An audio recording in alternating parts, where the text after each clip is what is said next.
ನೋಡಿ, ಬೆಂಗಳೂರಿನ ಕೆಂಪಮ್ಮ ಮೆಸ್ಗೂ ತಟ್ಟಿದೆ ಗ್ಯಾಸ್ನ ಎಫೆಕ್ಟ್. ಮಧ್ಯಾಹ್ನಕ್ಕೆ ಸೌದೆ ಒಲೆಯಲ್ಲಿ ಊಟವನ್ನು ತಯಾರಿ ಮಾಡಲಾಗ್ತಾ ಇದೆ.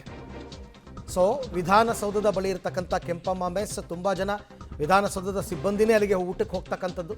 ಸೊ ಮಧ್ಯಾಹ್ನದ ಊಟಕ್ಕೆ ಈಗಿನಿಂದಲೇ ಸೌದೆ ಒಲೆಯಲ್ಲಿ ಅಡುಗೆಯನ್ನು ತಯಾರಿ ಮಾಡಲಾಗ್ತಾ ಇದೆ. ಮುದ್ದೆ ಊಟಕ್ಕೆ ತುಂಬ ಫೇಮಸ್ಸು ಈ ಕೆಂಪಮ್ಮ ಮೆಸ್ ಅಂತ ಅಂದ್ಬಿಟ್ಟು ತಯಾರಿ ಮಾಡ್ಕೋತಾ ಇದ್ದಾರೆ ಸೌದೆ ಒಲೆಯಲ್ಲಿ. ಆಮೇಲೆ ಸೌದೆ ಒಲೆ ಅಡುಗೆ ಮಾಡೋದು ಏನು ಅಷ್ಟು ಸುಲಭ ಅಲ್ಲ. ಈ ಗ್ಯಾಸಲ್ಲಿ ಅಡುಗೆ ಮಾಡಿ ಅಭ್ಯಾಸ ಆಗಿರೋರಿಗೆ ಸೌದೆ ಒಲೆ ಒಗ್ಗೋದು ತುಂಬ ಕಷ್ಟ. ಆಮೇಲೆ ಟೈಮ್ ಜಾಸ್ತಿ ಬೇಕು. ಹಾಗಾಗಿ ಆ ಹದ ಎಲ್ಲ ನೋಡ್ಕೋಬೇಕು ಅಂತಂದರೆ ಎಕ್ಸ್ಪೀರಿಯೆನ್ಸ್ ಇರಬೇಕದು. ಕೆಲವ್ರು ಮಾಡ್ತಾರೆ, ಕೆಲವ್ರು ರಿಸ್ಕೇ ತಗೊಳಕ್ಕೆ ಹೋಗಲ್ಲ.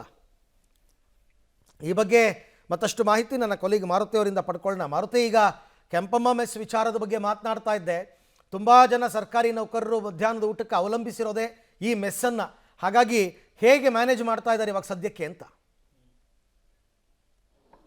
ಖಂಡಿತ ಅರವಿಂದ್, ಸರ್ಕಾರಿ ಅಂದರೆ ವಿಧಾನಸೌಧ ಸುತ್ತಮುತ್ತ ಇರುವಂಥ ಸಾಕಷ್ಟು ಸರ್ಕಾರಿ ಕಚೇರಿಗಳೇನಿದೆ, ಆ ಕಚೇರಿಗಳಲ್ಲಿರುವಂಥ ಸಿಬ್ಬಂದಿಗಳು ಮಧ್ಯಾಹ್ನದ ಊಟಕ್ಕೆ ಇದೇ ಕೆಂಪಮ್ಮ ಮೆಸ್ಸಿಗೆ ಡಿಪೆಂಡ್ ಆಗಿರುವಂಥದ್ದು. ಯಾಕಂದರೆ ಮನೆ ಶೈಲಿಯಲ್ಲಿ ಊಟ ಕೊಡ್ತಾರೆ ಅನ್ನುವಂಥದ್ದು ಕಾರಣಕ್ಕೆ ನೋಡ್ತಿದ್ದೀರಾ ಯಾವ ರೀತಿಯಲ್ಲಿ ದೊಡ್ಡ ದೊಡ್ಡ ಪಾತ್ರೆಗಳನ್ನ ಇಟ್ಬಿಟ್ಟು ಸೌದೆ ಒಲೆನ ಮಾಡ್ಕೊಂಡಿದ್ದಾರೆ ಅಂತ.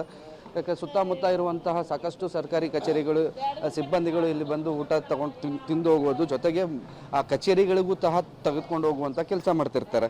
ಆದರೆ ಸಿಲಿಂಡರ್ ಸಮಸ್ಯೆ ಹೆಚ್ಚಾದ ಕಾರಣಕ್ಕೆ ಈಗ ಅನಿವಾರ್ಯವಾಗಿ ಹೋಟೆಲ್ನ ರನ್ ಮಾಡಬೇಕು. ಮತ್ತು ಇವತ್ತು ವರ್ಕಿಂಗ್ ಡೇ ಸೋಮವಾರ ಆಗಿರೋದ್ರಿಂದ ಇಲ್ಲಿ ಹೊರಭಾಗದಲ್ಲಿ ದೊಡ್ಡ ದೊಡ್ಡ 3 ಒಲೆಗಳನ್ನ ಹಾಕಿ ಇದು ಮಾಡ್ತಿದ್ದಾರೆ. ಅವ್ರು ಕೆಂಪಮ್ಮವರೇ ಇದ್ದಾರೆ. ಎಷ್ಟು ಕಷ್ಟ ಆಗ್ತಿದೆ ಅಮ್ಮ ಸೌದೆ ಒಲೆ? ನಾವು ಅದೇ ಹಳ್ಳಿನಲ್ಲಿ ಮಾಡ್ತಾ ಇದ್ದೋ ಫಸ್ಟು. ಎಲ್ಲ ಗಿಡದಲ್ಲಿ ಹೊರೆ ಹೊತ್ಕೊಂಡು ಸೌದೆ ಒಲೆಯಲ್ಲಿ ಅಡುಗೆ ಮಾಡ್ತಾಯಿದ್ದು ಹಳ್ಳಿನಲ್ಲಿ. ಅದು ಹಿಂದ್ಲ ಕಾಲ ಈಗ ಬಂದ್ಬಿಟ್ಟಿದೆ. ಹಿಂದಿಂದು ಕಾಲ ಮುಂದಕ್ಕೆ ಬಂದಿದೆ. ಇವಾಗ ಈ ಲಾಸ್ಟ್ ಕೊನೆಗೆ ಹಿಂದಕ್ಕೆ ಹೋಗ್ತದೋ ಏನೋ ಇದು ಗೊತ್ತಿಲ್ಲ. ಆದರೆ ಇದು ತುಂಬ ಕಷ್ಟ ಇದೆ. ಒಲೆಯಲ್ಲೂ ಮಾಡೋಕ್ಕಾಗ್ತಾ ಇಲ್ಲ. ಯಾಕೆ ಅಂದರೆ ಸೌದೆ ಹೊಂಚಬೇಕು, ಸೌದೆನೂ ರೈಟ್ ಜಾಸ್ತಿ. ನಾವು ಈ ಸುತ್ತಮುತ್ತ ಅವಾಗೆಲ್ಲ ಸೌದೆ ಯಾರೂ ಮುಡ್ತಾ ಇರಲಿಲ್ಲ. ಎಲ್ಲ ಅಲ್ಲಿ ಇಲ್ಲಿ ನೆನ್ನೆ ಮೊನ್ನೆ ಭಾನುವಾರ ಹಾಕೊಂಡಿದ್ದೀವಿ ಇಲ್ಲಿ. ಮತ್ತು ಅಸೆಂಬ್ಲಿಗೆ ನಾವು ಡೈಲಿ ಊಟ ಕೊಡ್ತಾಯಿದ್ದೋ ಎಲ್ ಎಚ್ ಹತ್ರ ನಮ್ಮ ಪೊಲೀಸವ್ರಿಗೆ ಎಲ್ಲ ವಿಧಾನಸೌಧೆಗೆಲ್ಲ. ಈ ಸಿಲಿಂಡ್ರು ಸಿಗ್ತವೆ, ಬ್ಲಾಕು ತತ್ತೀವಿ, ಮುದ್ದೆ ತಿರುವಕ್ಕೆ ಚಪಾತಿ ಸುಡೋಕೆ ಮಡಿಕೊಂಡಿವಿ.